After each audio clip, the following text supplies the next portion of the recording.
हिंदुओं का आग्रह है कि वेद ही प्रमाण है। वेद का अर्थ है ज्ञान, परमात्मा की जानकारी। परमात्मा न संस्कृत में है न संहिताओं में, पुस्तक तो उसका संकेत मात्र है। वह वस्तुतः हृदय में जागृत होता है। विश्वामित्र चिंतन कर रहे थे। उनकी भक्ति देखकर ब्रह्मा आए। बोले, आज से तुम ऋषि हो। विश्वामित्र को संतोष नहीं हुआ, चिंतन में लगे रहे। कुछ काल पश्चात देवताओं सहित ब्रह्मा पुनः आए और बोले, आज से तुम राजर्षि हो। किंतु विश्वामित्र का समाधान ना हुआ। वे अनवरत चिंतन में लगे रहे।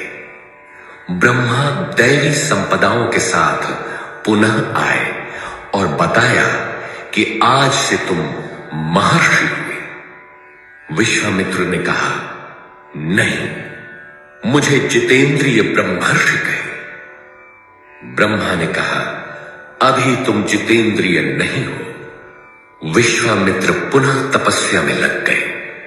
उनके मस्तिष्क से तपस्या की आभा निकलने लगी। तब देवताओं ने ब्रह्मा से निवेदन किया।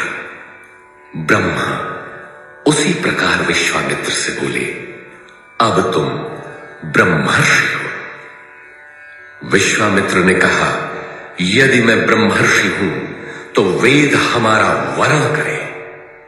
वेद विश्वामित्र के हृदय में उतर आया। जो तत्व विदित नहीं था विदित हो गया। यही वेद है, न कि पोथी। जहां विश्वामित्र रहते थे वहां वेद रहता था। यही श्री कृष्ण भी कहते हैं कि संसार अविनाशी पीपल का वृक्ष है। ऊपर परमात्मा जिसका मूल और नीचे प्रकृति पर्यंत शाखाएं हैं। जो इस प्रकृति का अंत करके परमात्मा को विदित कर लेता है वह वेदविद है। अर्जुन, मैं भी वेदविद हूं। अतः प्रकृति के प्रसार और अंत के साथ परमात्मा की अनुभूति का नाम वेद है। यह अनुभूति ईश्वर प्रदत्त है, इसलिए वेद को अपौरुषेय कहा जाता है। महापुरुष अपौरुषेय होते हैं, उनके माध्यम से परमात्मा ही बोलता है। वे परमात्मा के संदेश प्रसारक अर्थात ट्रांसमीटर हो जाते हैं।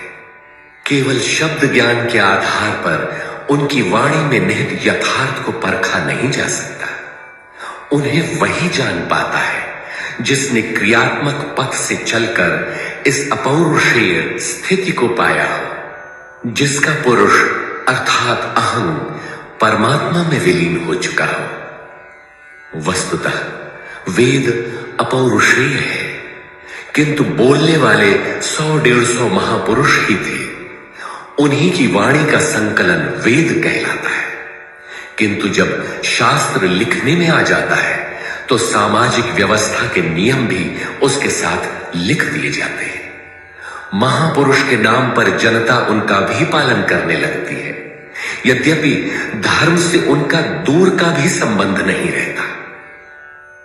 आधुनिक युग में मंत्रियों के आगे पीछे घूमकर साधारण नेता भी अधिकारियों से अपना काम करा लेते हैं, जबकि मंत्री ऐसे नेताओं को जानते भी नहीं।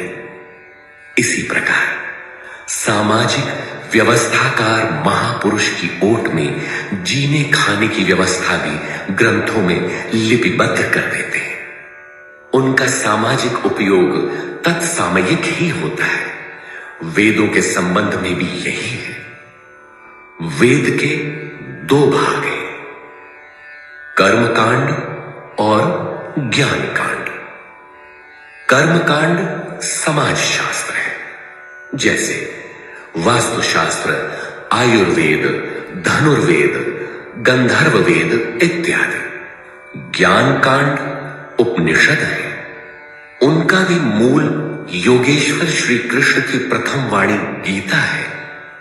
सारांशत गीता अपौरुषेय परमात्मा से समभूत उपनिषद सुधा का सार सर्वस्व है। इसी प्रकार प्रत्येक महापुरुष जो परम तत्व को प्राप्त कर लेता है स्वयं में धर्म ग्रंथ है। उसकी वाणी का संकलन विश्व में कहीं भी हो शास्त्र कहलाता है। किंतु कतिपय धर्मावलंबियों का यह कथन है कि जितना कुरान में लिखा है उतना ही सच है। अब कुरान नहीं उतरेगा।